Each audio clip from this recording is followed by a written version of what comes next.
Alerta Gatilho. Esse episódio do nosso podcast tem conteúdo sensível e temas relacionados ao terror. Nós exploramos narrativas e histórias que podem incluir elementos perturbadores, como violência, suspense intenso e situações assustadoras. Nosso objetivo é proporcionar uma experiência envolvente para os fãs do gênero de terror. Mas a gente reconhece que algumas pessoas podem ser afetadas de maneira negativa por esse tipo de conteúdo. Se você é ou está sensível a tais temas ou acredita que esse conteúdo pode ser perturbador para você, a gente recomenda que você escolha cuidadosamente se deseja ouvir esse episódio. A saúde mental e o bem-estar dos nossos ouvintes são importantes para nós, e a gente respeita a diversidade de reações que o terror pode desencadear. Se você optar por continuar ouvindo, por favor, esteja ciente dos elementos assustadores que podem surgir ao longo do episódio. Lembre-se de que é válido interromper a audição se você começar a se sentir desconfortável. Agora, prepare-se para mergulhar em um mundo de suspense e mistério, enquanto a gente explora os horrores que esse episódio tem para oferecer. Seja bem-vindo ao Terror na Esquina.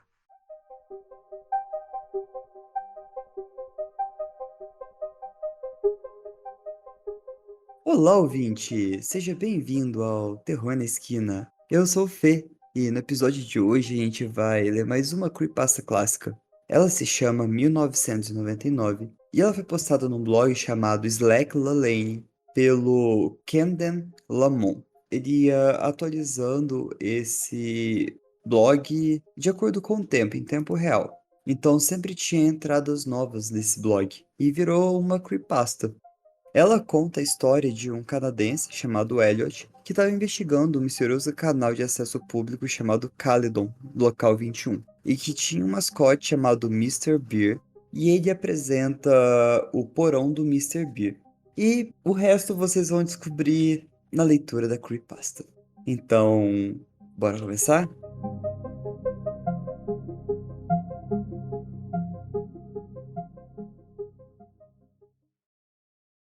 O ano é 1999.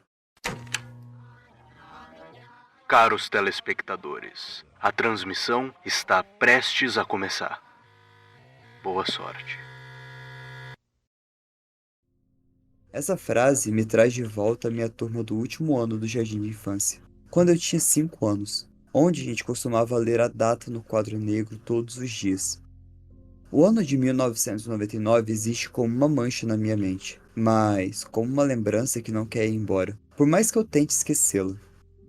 1999 marcou o ano em que eu perdi meu primeiro dente, minha primeira vez em um avião e, infelizmente, a perda precoce da minha inocência infantil. Tudo começou com aquela TV nova, ou antiga. Naquela época, Pokémon era a última moda na escola. Cartas de Pokémon, jogos, adesivos e o mais popular, o desenho na TV. Então, é claro, toda vez que eu voltava da escola, eu ficava grudado na TV até Pokémon começar às 17 horas. O único problema era que meu pai assistia o noticiário às 17h30, e os episódios de Pokémon eram consecutivos, o que significava que eu tinha que perder um episódio todos os dias, algo que eu reclamava sem parar. Meu pai cansou de ouvir reclamar todos os dias, deve ser por isso que ele comprou outra TV. Meu pai colocou a TV que comprou no meu quarto. Tinha até antenas. Infelizmente, era apenas um tubo pequeno e velho, com até orelhas de coelho, e tinha só 20 canais disponíveis, sem incluir o canal em que o Pokémon passava. Eu lembro que eu não me importei. Eu fiquei emocionado por ter minha própria TV no meu quarto. Depois de passar pelos canais, eu cheguei à conclusão de que valia a pena assistir apenas o canal 2, o TVO Kids. Então eu assisti por um tempo. Demorou só alguns meses para eu descobrir o canal 21. Um dia, em abril, eu tava passando pelos canais, tentando ver se Pokémon tava passando. Pressionei o canal 21 no controle remoto, esperando que houvesse mais canais e, para minha alegria, tinha. Meu pai ficou surpreso, mas deixou eu assistir porque aparecia programas infantis. Os programas que eu vi no Caledon Local 21 pareciam mal feitos e na metade do tempo eu nunca entendi o que estava acontecendo neles. Porém, à medida que eu fui crescendo, cada vez que pensava naquele canal, eu percebia cada vez mais o quão confuso eram os programas e tive que me perguntar que porra eu estava assistindo. A seguir está uma lista de programas e episódios que eu lembro de ter visto no Caledon Local 21. A maneira como eu me lembro de tais detalhes até me perturba, mas acho que coisas assim ficam na sua mente por um tempo. O canal exibiu apenas alguns programas, provavelmente porque só funcionava entre as 16 e as 21.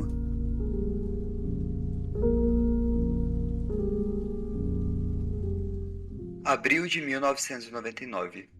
O Porão do Mr. Beer. Episódio 12. É um nome muito vago se você olhar pra ele hoje em dia. O show apresentava um cara vestindo uma fantasia de mascote de urso, que recebia um novo visitante em seu porão todos os dias, e sempre era uma criança. O show foi filmado por uma câmera de vídeo, e também não era muito boa. A polícia me fez várias perguntas sobre esse episódio. Esse episódio começou com o Mr. Beer sentado na sua mesa, jogando dama sozinho. Ele ficou lá brincando um pouco até que alguém bateu na porta. A câmera estava então olhando para a porta, onde houve outra batida. O Mr. Beer subiu a escada e abriu a porta para revelar duas crianças pequenas. Um era o menino mais novo da minha idade, e o outro era uma menina que parecia ter cerca de 8 anos. O Mr. Beer dançou de alegria e depois começou a conversar com as crianças. Eu não conseguia ouvir nenhum deles muito bem. O Mr. Beer então conduziu as crianças para o porão, que estava bastante escuro, iluminado apenas por uma pequena lamparina a óleo sobre a mesa. Eu não consigo me lembrar de muito mais nada, exceto dele cantando uma música que eu também não consegui ouvir muito bem, provavelmente por causa da grande máscara de urso que ele estava usando. O episódio terminou com eles brincando de esconde-esconde, com as crianças escondidas em um armário e o Mr. Bear contando. Maio de 1999. Sopa e colher. Acho que isso nem foi um desenho. Acho que foi mais um filme especial. Tudo que eu sei é que eu parei de assistir o Caledon Local 21 por um tempo porque eu achei esse programa muito estúpido. Especialmente porque Pokémon agora passava às 16h30 e às 17h. Eu não me lembro muito bem disso, mas mostrava uma lata de sopa e uma colher, ambas presas em barbantes balançando para frente e para trás, como se alguém estivesse segurando e balançando na frente da câmera. Curiosamente, o show foi filmado em um porão, que se parecia exatamente como o usado no porão do Mr. Bear. Como eu disse, eu não consigo me lembrar de muita coisa. A única coisa que eu consigo lembrar com clareza é o final. A coisa toda durou apenas meia hora, e só incluía coisas que eu achei estúpida, como a colher perseguindo a sopa tentando comê-la. O final mostrava uma mesa e cerca de 7 crianças sentadas ao redor dela, cada uma com uma tigela de sopa à sua frente. Elas estavam sentadas, olhando para a câmera, mas com os rostos confusos, quase assustados. O cinegrafista então segurou a lata de sopa na frente das crianças e disse: "Colheres prontas?" E então simplesmente parou. Julho de 1999. Era verão e fazia um tempo que eu não assistia o Canal 21. Até que um dia, quando eu dormi na casa de um amigo, eu decidi conferir ele de novo. Meu amigo tinha comprado uma TV para o seu quarto em seu 6º aniversário. Então ficamos acordados até muito tarde. Para nós, 9h30 da noite era muito tarde. E assistimos TV. Foi quando eu me lembrei do Canal 21 e falei sobre isso com ele. Resolvemos ver se estava passando e para nossa surpresa estava. Deve ter mudado o horário de transmissão. O Porão do Mr. Beer, episódio 23. Esse episódio foi divertido para mim e para o meu amigo, principalmente porque continha palavrões. No entanto, agora eu penso nesse episódio. Eu percebo que algo estava definitivamente errado quando foi filmado.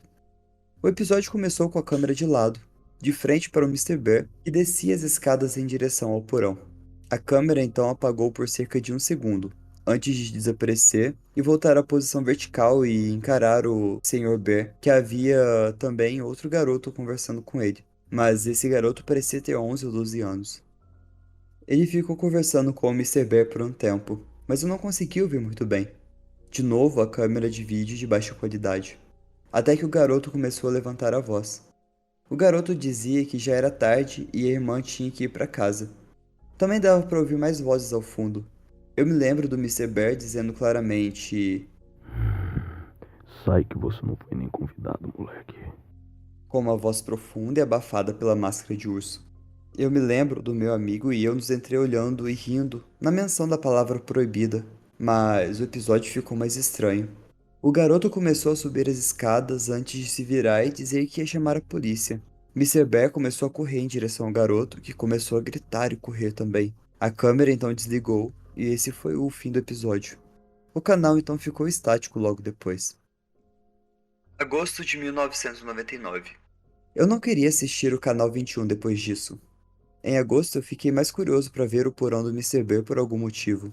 O último episódio que eu vi do Mr. Bear foi estranho e continha palavrões, o que também me fez pensar que o programa era voltado para adolescentes. Mesmo assim, eu mudei para o canal 21 quando meu pai estava ocupado. O Porão do Mr. Bear, episódio 28.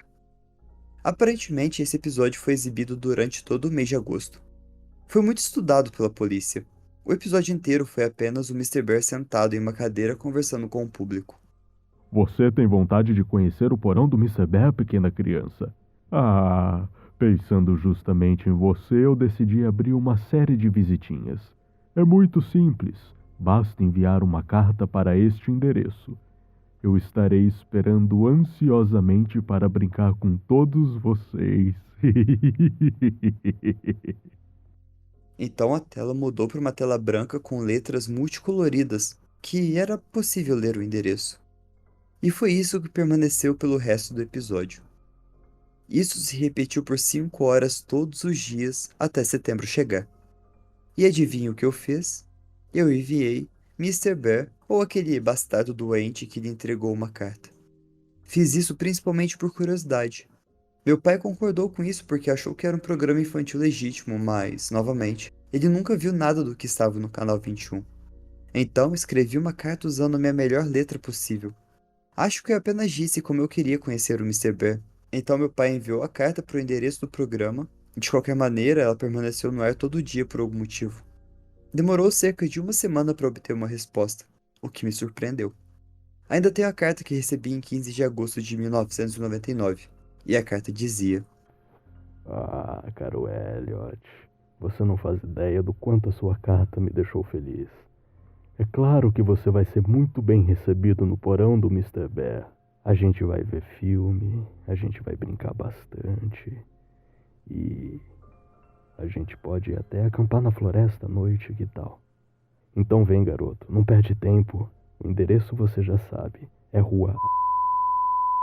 Aqui a polícia cortou o endereço. Eu não podia acreditar que meu pai nunca achou isso superficial, porque ele realmente me levou para casa. E foi aí que a polícia se envolveu. Aquelas perguntas intermináveis, aquelas fotos de crianças aterrorizadas, o mato. Isso me leva ao motivo de estar escrevendo o blog. Aquele psicopata e seus amigos fizeram algumas merdas naquela época. E agora parece que ele tá tentando entrar em contato comigo de novo. Toda a coisa da polícia está voltando. Isso trouxe 1999 de volta para mim. Mais de uma década depois. Isso está acontecendo de novo. Atualização. 14 de novembro de 2009. As pessoas têm me enviado e-mails perguntando o que exatamente aconteceu em 1999. Eu vou falar disso. Aqueles programas de TV estranhos que eu estava assistindo aparentemente tinham como objetivo atrair crianças para casa do Mr. Bear. E o que o Mr. Bear fez chocou a cidade inteira. Meu pai me levou até Caledon, até o endereço que o Mr. Bear deixou na carta. A casa ficava na periferia da cidade, em uma área agrícola aberta. Eu ainda me lembro daquela casa. Parecia uma casa antiga de fazenda que parecia ter sido construída no início do século XX. As janelas estavam todas tapadas com tábuas e a casa parecia em mau estado. Enquanto a gente caminhava até a casa, eu me lembro do meu pai verificando o endereço repetidas vezes e olhando para casa, incrédulo. Então a porta se abriu. Eu esperava que o Mr. Bear estivesse na porta, mas eu fiquei surpreso ao ver um policial emergir da porta rangente. O policial começou a conversar com meu pai, enquanto eu rapidamente perguntava se aquela era a casa do Mr. Bear. O rosto do policial se encolheu ligeiramente e ele murmurou: "Ah, Deus!" ou algo parecido com isso. Ele começou a falar baixinho com meu pai para que eu não pudesse ouvir, embora meu pai me dissesse para ir para o carro de qualquer maneira. E então fomos para casa. Meu pai ficou quieto durante todo o caminho para casa, e eu senti que algo estranho tinha acontecido. Meu pai nunca me contou o que aconteceu por um tempo, e eu também esqueci disso. O canal 21 não funcionava mais e quando eu perguntei sobre isso, meu pai não reconheceu sua existência. Acho que foi quando eu tinha 13 anos que eu aprendi a verdade. Um dia, eu me lembrei do canal 21 e perguntei para meu pai sobre isso. Acho que ele finalmente decidiu que eu deveria ouvir a verdade. Caledon Local 21 foi um canal de TV local, exibido em outubro de 1997 a agosto de 1999, na região de Peel, em Ontário.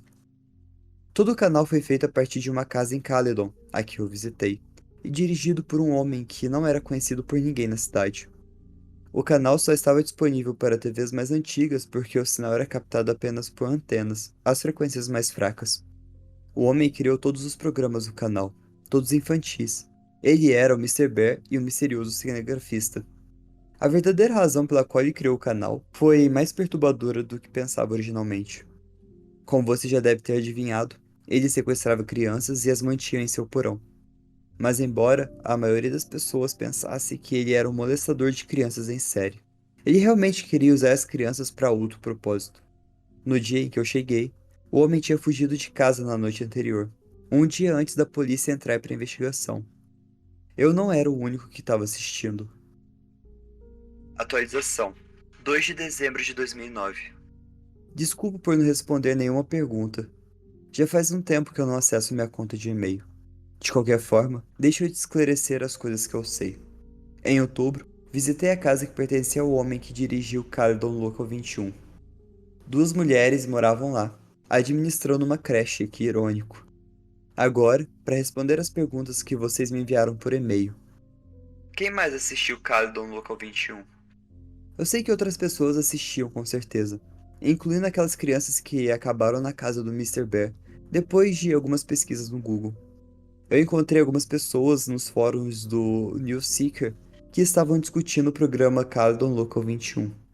Eles falavam sobre os dois programas que assisti, mas também sobre outros dois programas que eu nunca tinha visto antes. Um usuário chamado I Am Real Life parecia conhecer todos os programas transmitidos no Local 21. Aqui estão os dois dos quais eu nunca ouvi falar. O Anjo Caído e Vida. I Am Real Life descreveu sendo um programa bastante chato sobre um cara divagando sem parar na frente da câmera sobre como devemos agradar a Satanás e apaziguá-lo antes que acabe também tarde. O outro era Pinte com a Alma. I Am Real Life e outros usuários estavam discutindo esse programa. Eles o descreveram como a bruxa de Blair, porque o cinegrafista ficava vagando por uma floresta à noite sem fazer particularmente nada interessante. Vou procurar a conversa e ver se eu consigo o link. Onde está o Mr. Bear ou o cara que usava fantasia? Se eu soubesse, eu teria dito antes. Não tenho ideia de onde esse cara tá, ou se ele tá vivo ou morto. Eu espero que morto. Na próxima vez que eu encontrar o amigo do meu pai, eu vou perguntar a ele sobre isso. Talvez eu consiga uma resposta mais definitiva. O que o Mr. Bear fez com as crianças? Essa é de longe a pergunta mais comum que me fazem. Também descobri isso em outubro, por meio de um amigo do meu pai, que é oficial regional aposentado em Caledon. Aparentemente, o homem que fazia o papel de Mr. Bear levou as crianças para fora de casa e para a floresta mais próxima. O que ele fez lá, a polícia não sabe exatamente como aconteceu, mas 16 corpos carbonizados de crianças com idades entre 4 e 13 anos foram encontrados em uma vala de 4,5 por 4,5 metros no fundo da floresta. O amigo do meu pai não quis entrar em detalhes exatos, mas eu vou ouvir na próxima quinta-feira de qualquer maneira, então talvez eu possa extorquir mais informações dele. Isso é tudo que eu tenho por enquanto. Obrigado por manter o interesse no meu blog. Vou tentar reunir o máximo de informações possíveis para o meu próximo post. Na verdade, eu tô ficando bastante interessado nisso. Deveria ser meu direito em saber o que diabos aconteceu. Atualização: 14 de janeiro de 2010. Me desculpe, eu não posto nada há muito tempo. Meio que eu perdi o interesse nesse blog desde que parei enquanto eu procurava mais informações sobre a identidade do proprietário do Caledon Local 21. No entanto, há algumas semanas eu descobri o ouro. Eu encontrei algumas respostas surpreendentes do pai de uma criança de quem costumava cuidar. Ele mora do outro lado da minha rua, e eu cuidava dos filhos dele quando eles eram mais novos. Atualmente, ele também não tem emprego. Ele mora perto da floresta, fora de Caledon, e testemunhava as atividades do proprietário na floresta. Seu nome é Anthony Polo. Quando morava no pequeno bangalô da floresta, muitas vezes se aventurava a fumar 1 ou 2 baseados antes de retornar ao trabalho como marceneiro. Paulo descreveu que às vezes ouvia vozes de crianças vindo das profundezas da floresta, meio como uma luz brilhante ao longe. Paulo me disse que esses eventos começaram no final de 1997. Nota: foi essa época que Kale no Louco 21 começou a ser transmitido. Ele aparentemente ficou irritado com isso acontecendo de vez em quando e foi investigar. Paulo então descreveu como era toda a cena quando ele chegou lá. Havia um grupo de crianças com idades entre 5 e 12 anos, reunidos em torno de uma grande fogueira com fogo aceso. Com eles tinha um adulto só. Paulo conversou com um homem, observando sua aparência incomum e desleixada de viciado em crack, bem como suas contrações constantes, e perguntou o que ele estava fazendo na floresta com as crianças. O homem disse que eles estavam acampando, algo que fazia com frequência. Paulo, sem suspeitar de nada, simplesmente deixou por isso mesmo e disse para ficarem mais quietos. Canadá tem uma taxa de criminalidade mais baixa do Canadá. Paulo então fez uma pausa antes de me dizer que eles nunca ficaram tão quietos. Na verdade, às vezes ele ouvia cantos altos de crianças em uma língua desconhecida. Ele não se incomodou de encontrar com um homem de novo, já que ele estava mudando de qualquer maneira. Eu disse a Paulo que o homem provavelmente era o proprietário do Caledon Local 21, mas duvidou, pois soube que o homem estava se mudando para Pickering por vários outros moradores próximos da área. Ah, que tal que eu sei agora? O homem levava as crianças regularmente para a floresta para acampar. A fogueira descrita por Paulo pode ser o buraco onde o corpo das crianças foram encontrados. As crianças que Paulo viu são provavelmente as encontradas mortas. O homem mudou para uma cidade chamada Pickering, uma cidade menor a leste de Toronto. Eu vou discutir isso com um amigo do meu pai, o ex-policial, e ver se isso corresponde a algumas coisas que a polícia sabia sobre o homem. Também quero ver se ele tem algum outro conhecimento sobre o que foi ao ar no Caledon Local 21. Atualização: 10 de fevereiro de 2010. Boas notícias, pessoal. Conversei com um amigo do meu pai e ele me deu muitas informações. Primeiro eu perguntei se a polícia tinha alguma informação sobre o homem que dirigiu o Caledon Local 21. Ele respondeu que eles só tinham as mesmas pistas há anos e nunca encontraram um suspeito. No local, a Polícia Regional de Peel tinha algumas informações das fitas encontradas na casa onde Caledon Local 21 foi transmitido. Ele me levou para que eu pudesse assistir algumas. Acho que ainda não falei muito sobre ele. O nome do amigo do meu pai é Mitchell Wilson. Um cara muito legal que parece entender a minha sede de conhecimento sobre o que aconteceu no final dos anos 90 naquela casa. Ele acha que foi errado meu pai ter passado tanto tempo sem me contar as coisas. Ele me levou à delegacia rodoviária de Davis. Se você não sabe, é a maior delegacia de Caledon e uma das maiores da própria região de Peel. Cada uma das principais estações ao redor de Peel possui alguma das fitas. Pude assistir a todas as filmagens que a estação rodoviária de Davis possuía. Infelizmente, não tive permissão para levar nenhuma fita para casa por motivos óbvios. Pinte com a Alma, episódio 10. Lixo jogado fora. Pintando com a Alma foi um dos programas que a Am Real Life e Sig92 discutiram no Neoseeker. Contei isso à polícia e eles me informaram que 12 episódios do programa foram feitos e transmitidos entre 5 de dezembro de 97 e 8 de janeiro de 98. Exatamente como a Am Real Life e Sig92 descreveram. O episódio começou com o cinegrafista vagando por uma floresta. Parecia ser durante a noite, pois parecia que o sol estava se pondo. O cinegrafista caminhou por uma trilha até chegar a uma área onde havia muito lixo entre as folhas. A câmera olhou para várias embalagens, garrafas, sacos e caixas, certificando-se de que cada item tivesse alguns segundos de exibição. A câmera então focou em uma única área antes que o homem falasse. Eu me lembro que ele falou com uma voz muito tímida e calma, e juro que ouvi isso em outros lugares antes, como em outro programa do Caledon Local 21. Eu mal conseguia ouvir o que ele dizia, mas ele falava principalmente sobre como os humanos são lixos, ou algo que tinha a ver com nos salvarmos limpando o lixo. Nós. Na verdade parecia muito estúpido, mas ainda assim uma sensação de pavor tomou conta de mim. Quero dizer, aquela floresta possivelmente foi onde aqueles corpos foram encontrados, certo? O porão do Mr. Beer, episódio 25. Quando o administrador da polícia trouxe essa fita, eu realmente disse, ah merda, e ri um pouco alto. Claro, recebi olhares da equipe, mas Wilson explicou a eles sobre a minha pequena experiência com o Mr. Bear, e como ainda aguardei a carta que ele me enviou. Como nos episódios anteriores, esse incluía um cara vestindo uma fantasia de mascote de urso. O episódio começou com o Mr. Bear cambaleando até a porta do porão, com uma garrafa de suco de laranja nas patas. No chão tinham 16 copos, bem como uma garrafa que continha um líquido desconhecido. O Mr. Bear despejou uma quantidade igual do suco de laranja em cada copo, antes de abrir a garrafa menor e depositar uma gota nos copos. O Mr. Bear então saiu da câmara e houve alguns sons menores, como arrastar de pés, e então o Mr. Bear emergiu de trás do local da câmera. Seguindo-o estavam 16 crianças. Alguns pareciam ter apenas 4 anos, enquanto os outros pareciam praticamente adolescentes. Assim que as crianças entraram, o administrador comentou que esse é o único episódio que mostra todas as 16 vítimas.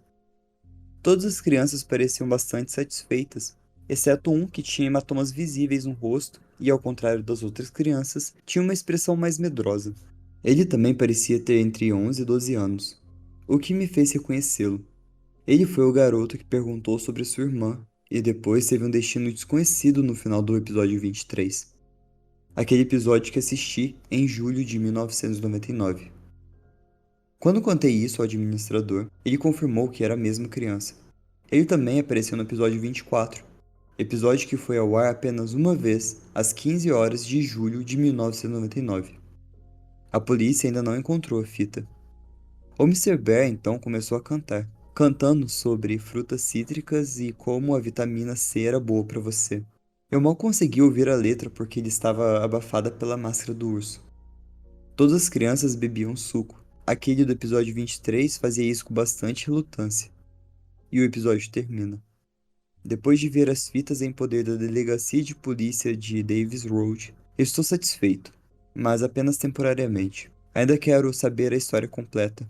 A polícia continua me dando a mesma merda sobre o criador na Caledon Local 21, ser um pedófilo fetichista e também um aparente cultista.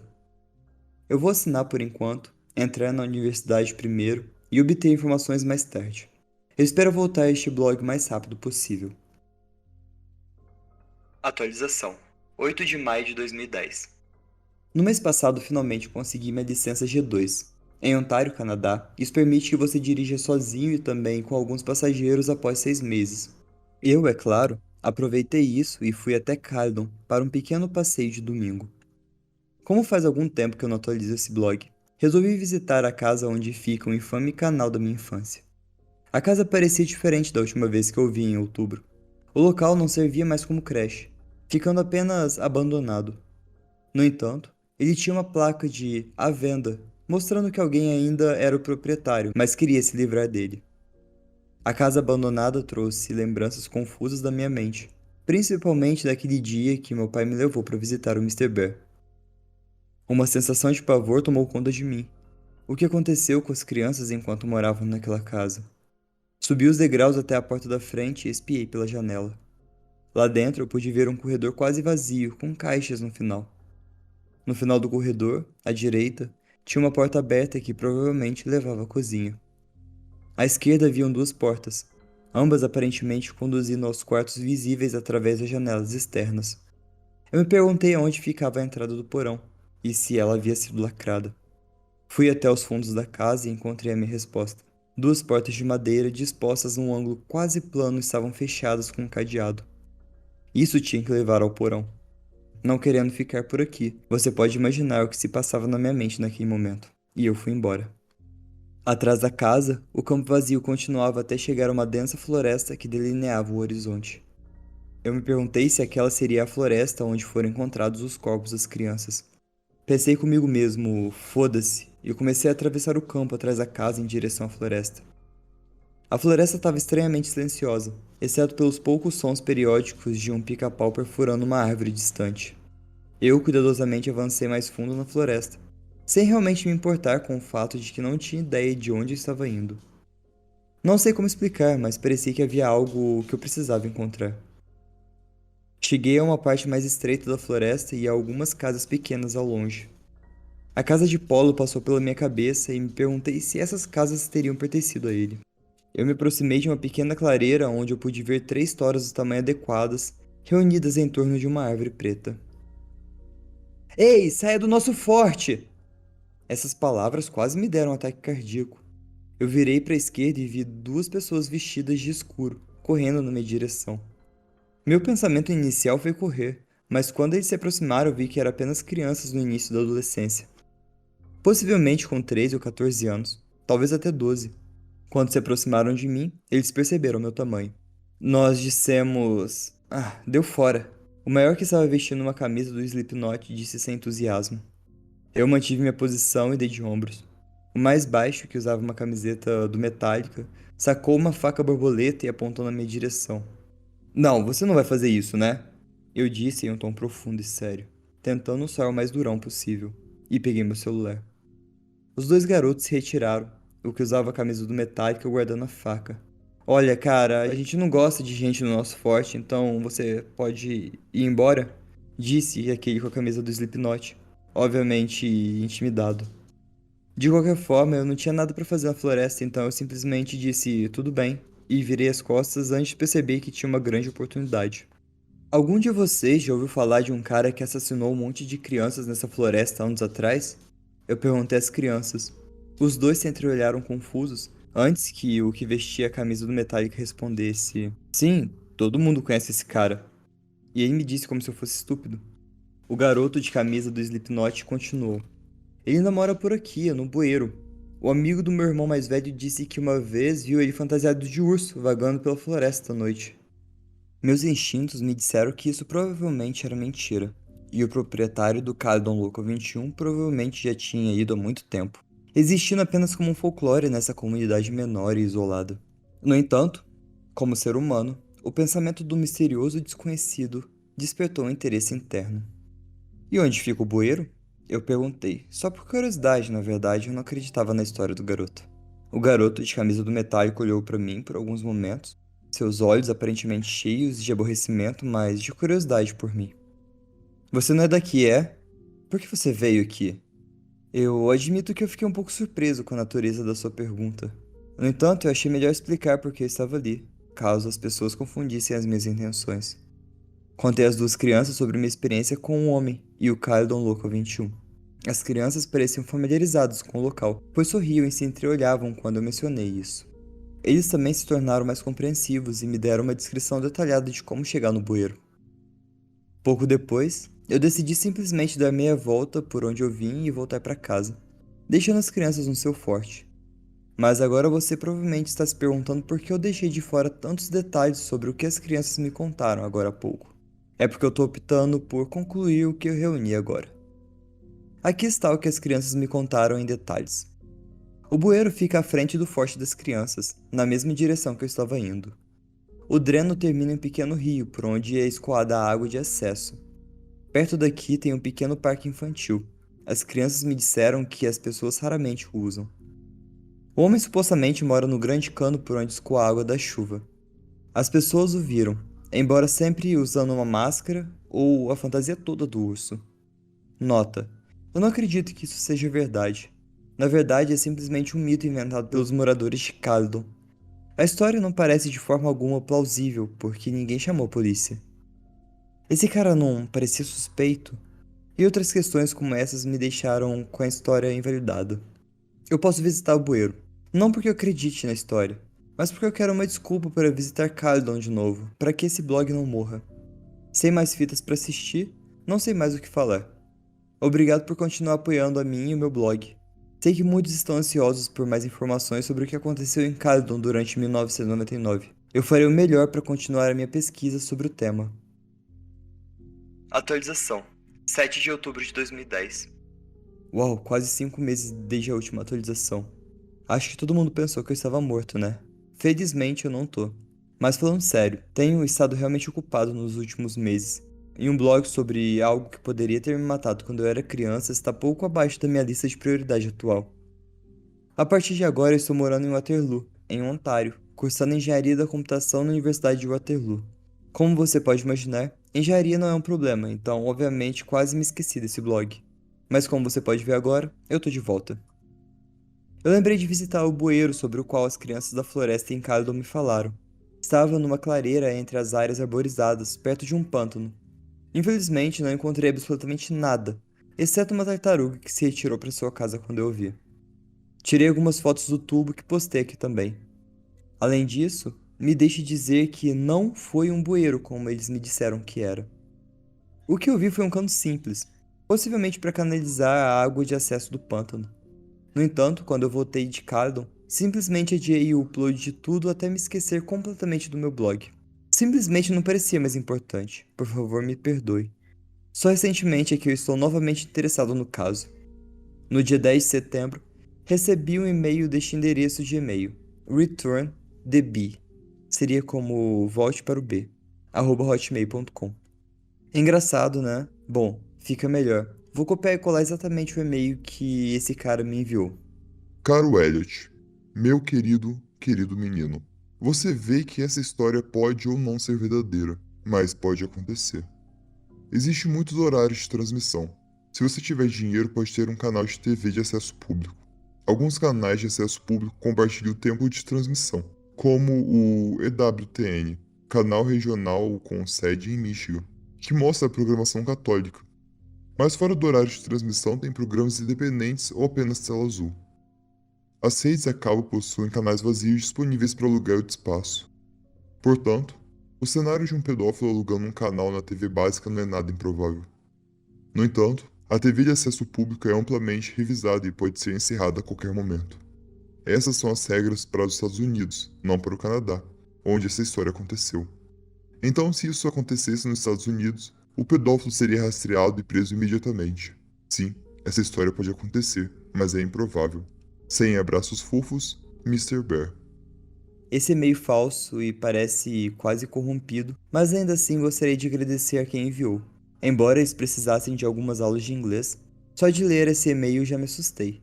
Mas, por causa disso, agora eu tô cheio de um novo interesse em continuar o meu blog. Acho que é engraçado tentar investigar os mistérios que sempre questionei. Agora meu colega de quarto sabe tudo isso. Ele achou que o e-mail era real e por um segundo pareceu mais assustado do que eu. Mas então eu dei de ombros e ele também. Quer dizer, quais são as chances disso ser real? Como seria o Mr. Bear e como ele sabe de tudo sobre a TV de acesso público e sobre quando fui a Caledon nessas ocasiões? Eu vou enviar uma resposta pro ReturnDB. Uau, só de olhar o endereço de e-mail você pode dizer que alguém queria me assustar. Mas realmente não funcionou. Embora quem for, obrigado por me despertar o interesse de volta no assunto. Talvez eu possa descobrir mais sobre o que aconteceu com o Mr. Bear. Eu espero, porque embora não acredite naquele e-mail, uma parte de mim ainda se sente ansiosa. Obrigado por todos aqueles que ainda me seguem e se tornaram fãs ávidos. Acredita em mim. Volto sempre aqui e ouço o que vocês me dizem. Você também é o motivo pelo qual estou escolhendo continuar isso. Obrigado, pessoal. Atualização: 7 de novembro de 2010. Nossa, eu não acredito que esse blog ainda não foi deletado. Faz muito tempo que eu não vejo. Tenho os meus motivos e prefiro não discuti-los ainda. Foi um mês bastante traumático para mim. Alguns de vocês tinham razão. Eu não deveria ter voltado e tentado reviver os mistérios da minha infância, mas eu não resisti. Já se passou um mês desde a minha última postagem e muita coisa aconteceu. Vamos recapitular onde eu estou agora em relação a todo o Mr. Bear. O returntotheb@hotmail.com não está mais em uso. Eu tentei responder o e-mail, mas eu não obtive resposta. Eu tentei de novo há um tempo, mas não tive resposta. Na verdade, eu me mudei para Ottawa, a capital do Canadá para quem não sabe, para estudar na universidade. Então faz um tempo que eu não volto para Caledon ou para casa na região de Peel. Eu tive meus motivos para sair, como você pode imaginar. Eu tive que criar uma nova conta de e-mail porque as pessoas continuam me mandando pegadinhas fingindo ser o Mr. Bear. Muito obrigado, pessoal. Ou não.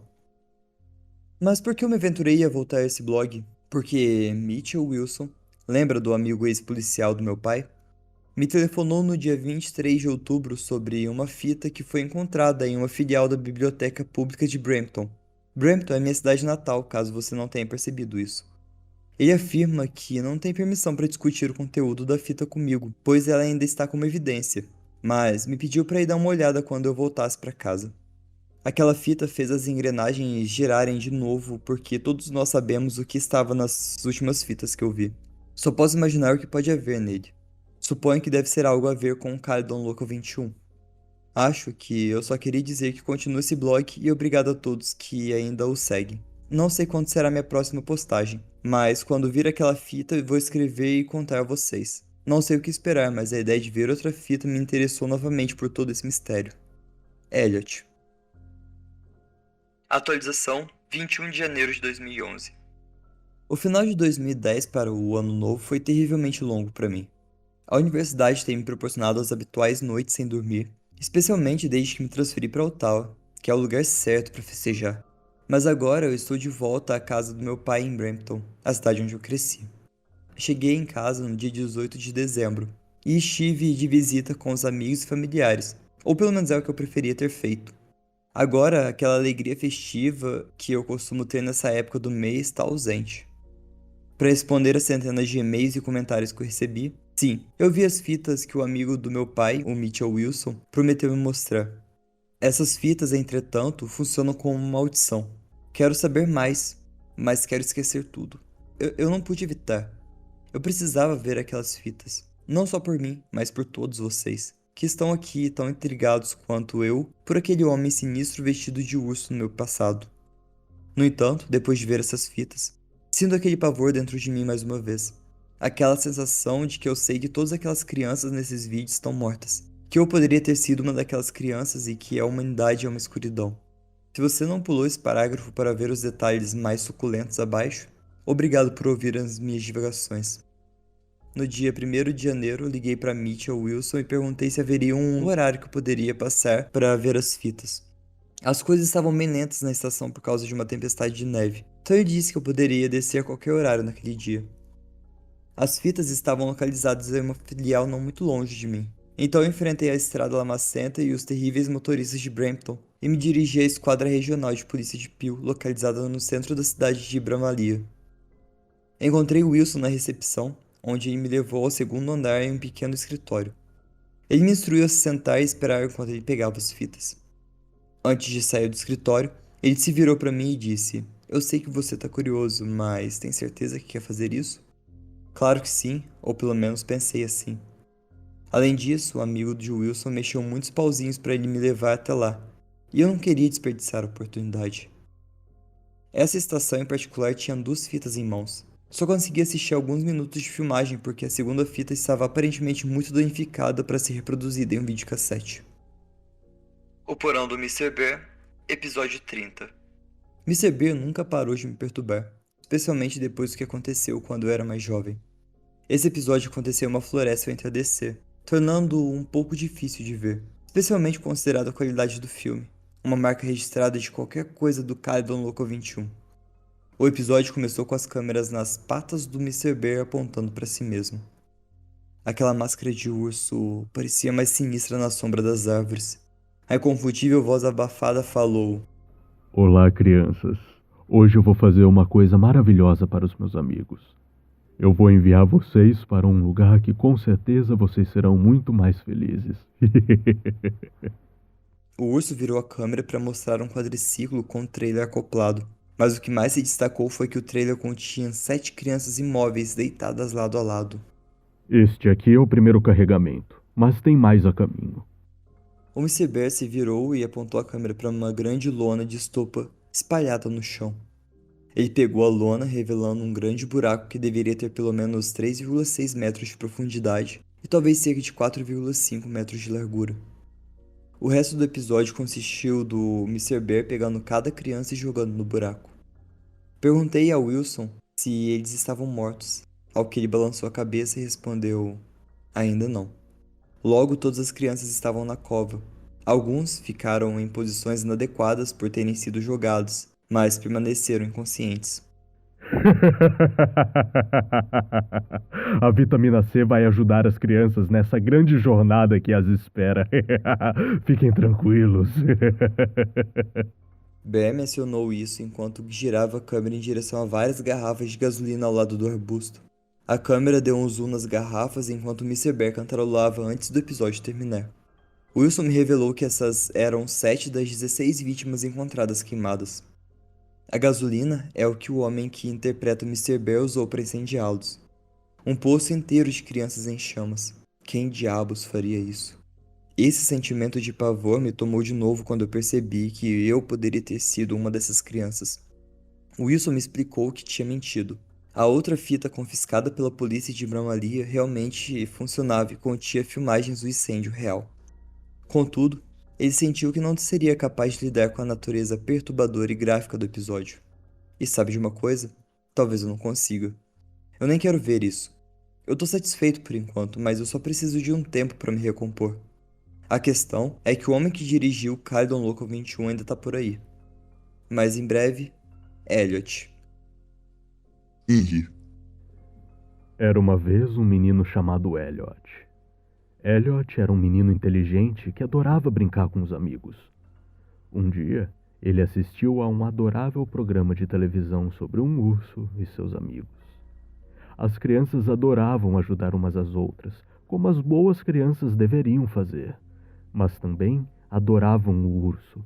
E o urso amava as crianças, pois elas eram muito boas em ajudar ele e o anjo caído. As crianças e o urso queriam brincar juntos para sempre com a ajuda do amigo anjo. Mas o anjo caído precisava de ainda mais ajuda. Então, as crianças tiveram que fazer o sacrifício final. Porque é isso que os amigos fazem, Elliot. Eles se ajudam. Ajude-nos, Elliot. Queime conosco, Elliot. Eu quero você, Elliot. Ele quer você, Elliot. Volte para minha adega, por favor, com açúcar e glacê por cima. Mr. Bear. Henry. Atualização 5 de abril de 2001. Eu queria atualizar mais. Eu realmente queria. No entanto, certas circunstâncias me afastaram de toda coisa no Caledon Local 21. Desde então, recebi centenas de e-mails sobre meu blog e até entrei em contato com uma revista sobre minha história. Mas agora é a hora de confessar a todos onde eu estive durante um ano inteiro. A história da Caixa de Pandora é verdade e eu a abri. Eu a abri quando eu assisti a segunda fita em poder da delegacia da polícia de Bramalia. O outro assunto que eu gostaria de abordar é o número de piadas/e-mails falsos que tenho recebido de pessoas que afirmam ser o Mr. Bear. Vamos começar com a segunda fita, pois isso me traumatizou e me fez parar temporariamente minha busca. Depois de algumas semanas em silêncio, eu decidi perguntar a Mitchell Wilson o que eu poderia ver naquela infame segunda fita que ele tinha falado. Eu não sei o porquê. Eu simplesmente senti que ver aquela fita me daria algum encerramento. Wilson estaria obviamente relutante em me mostrar, mas fui persistente. Ele me fez uma oferta. Se eu ainda tivesse interessado quando eu completasse 20 anos, ele me mostraria a fita. Não podendo fazer muito mais, apenas joguei o jogo de esperar. Quando chegou meu aniversário de 20 anos, eu definitivamente ainda estava interessado em ver a fita. Liguei para Wilson, durante o qual ele admitiu que esperava que eu esquecesse de perguntar de novo, mas eu não aceitei um não como resposta. Você realmente não precisa ver. E ele ficava me dizendo, mas eu precisava ver. Eu tive que fazer isso nesse exato momento. Com certeza ele me convidou para ir à filial de Bramalia numa tarde de segunda-feira. Tendo assistido a todos os filmes de Jogos Mortais e um vídeo de matadouros de animais em minha aula de ética, eu tinha certeza de que seria capaz de lidar com qualquer coisa que a fita pudesse lançar sobre mim. Como eu fui ingênuo. Porão do Mr. Bear, episódio 31. Quando Wilson foi buscar a fita das evidências, o policial encarregado da sala de evidências balançou a cabeça para mim, seu rosto dizendo: "O que você tá fazendo?" Wilson explicou que a fita incluía o último episódio conhecido do Porão do Mr. Bear. Presumi, com razão, que veria o destino das crianças e comecei a sentir uma sensação de pavor. O episódio começou dentro de uma floresta, a habitual dos episódios anteriores. Demorei um pouco para perceber esse fato porque era de noite. As árvores e as folhas pareciam formas dançando na escuridão. Um leve brilho de luz estava presente do lado direito da tela. Não tinha nenhum áudio aparente. Parecia ser uma noite de vento, mas as árvores não faziam barulho. Lentamente, a câmera começou a se mover em direção ao brilho, revelando uma fumaça subindo de um buraco com as pontas das chamas chegando ao topo. Wilson fez uma pausa nesse ponto. "Tem certeza de que você quer ver isso?" Ele perguntou, e eu insisti, embora uma voz na minha cabeça me dissesse não fazê-lo. O vídeo continuou, o cinegrafista avançou em direção ao buraco, mostrando uma fogueira. Esse foi o buraco que eu tinha visto no episódio anterior. Só que dessa vez estava cheio de formas. Eu podia ver as formas se movendo, vibrando, se debatendo, algumas imóveis. Eu sabia perfeitamente bem o que eram. A câmera começou a se ajustar à luz. A carne queimada. Vermelho, preto, um borrão de movimentos e cores surreais. Eu gostaria de poder esquecer o que eu vi, mas não se pode esquecer uma cena como essa. Este não era um filme de terror, era a realidade. Seres humanos estavam sendo mortos de uma forma horrível, um destino que eu poderia ter encontrado. O vídeo cortou repentinamente para o amanhecer. A câmera agora posicionada mais longe do buraco. O fogo estava apagado, no entanto, tinha fumaça subindo.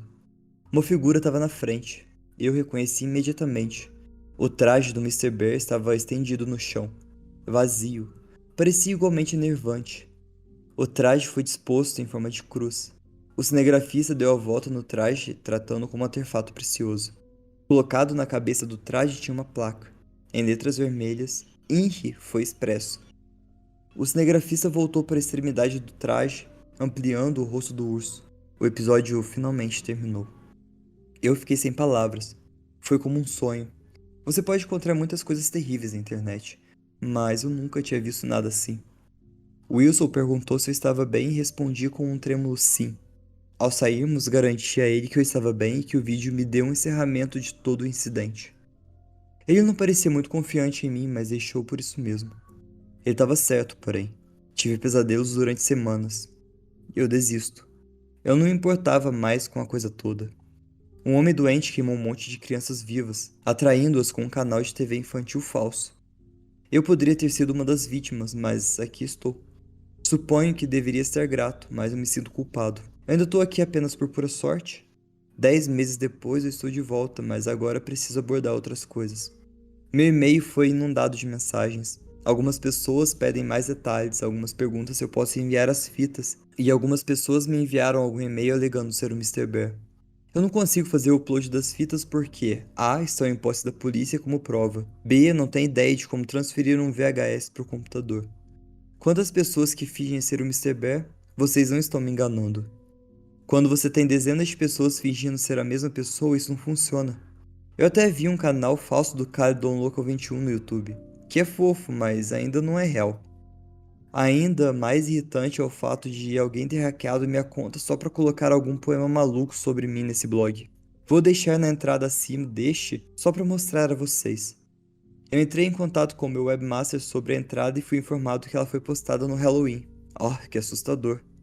Eu terminei o episódio 31. As imagens do que eu vi vão ficar comigo por um tempo. Mas quero dar um último aviso. Eu vou entrar em contato com o Mitchell Wilson de novo e espero conseguir as fitas em poder das outras filiais da polícia de Peel. Eu vou tentar atualizar vocês assim que eu puder. Tenho certeza de que isso não vai demorar tanto de novo. Obrigado a todos que ainda leem isso. Elliot.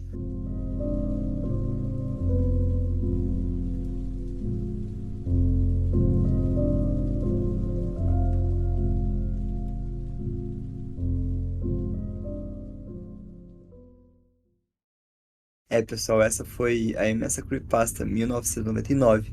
É uma creepypasta muito boa, apesar de deixar algumas pontas abertas, como a Na falou aqui no chat, que a gente está gravando, como os pais das crianças que acabaram sendo vítimas de tudo que aconteceu. A questão todas dos pais das crianças, como eles deixaram eles lá, como que foi essa separação deles pra, tipo, porque o Mister Bear meio que tava em posse dessas crianças, né?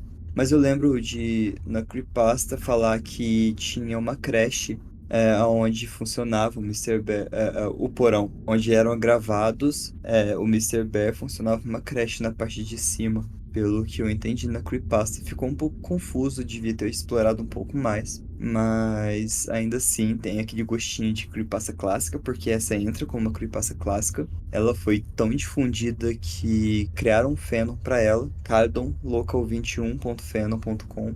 Lá eles separaram cada desenho do Caledon, tipo o porão do Mister Bear. Lá eles colocaram todos os episódios conhecidos. Tem até uns curtas dos desenhos, tipo um episódio ou outro. Eu vou ver se eu consigo, porque na Wiki o episódio tá bloqueado, não consigo acessar, dá erro no YouTube. Eu vou ver se eu consigo acessar no YouTube mesmo. Se eu conseguir, eu vou deixar alguns trechos para vocês, mas os outros episódios na íntegra eu vou mandar no grupo fechado do podcast, lá no grupo da seita.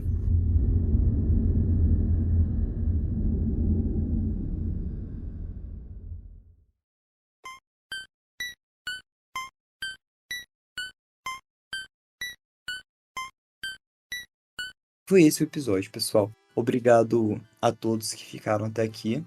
Obrigado a Rafa e a Ana que participaram do episódio pelo chat. Não se esqueçam de se inscrever nas nossas redes sociais, que é @terror na esquina, tanto no Insta quanto no X, não, no Twitter e no TikTok. E para você se tornar um apoiador, é só acessar apoia.se/terror na esquina. Lá a gente está liberando episódios semanais da série SCP, que é exclusivo para apoiadores. Você pode participar do grupo da seita. E agora, a novidade, o último episódio que lançou foi Histórias Assustadoras dos Ouvintes. E mensalmente a gente vai escolher 2 participantes do grupo para poder gravar com a gente e ir pro ar. Então, se você quiser entrar nesse submundo do terror, é só acessar o apoia.se/terror na esquina. Mais uma vez, muito obrigado e cuidado nas esquinas. Tchau!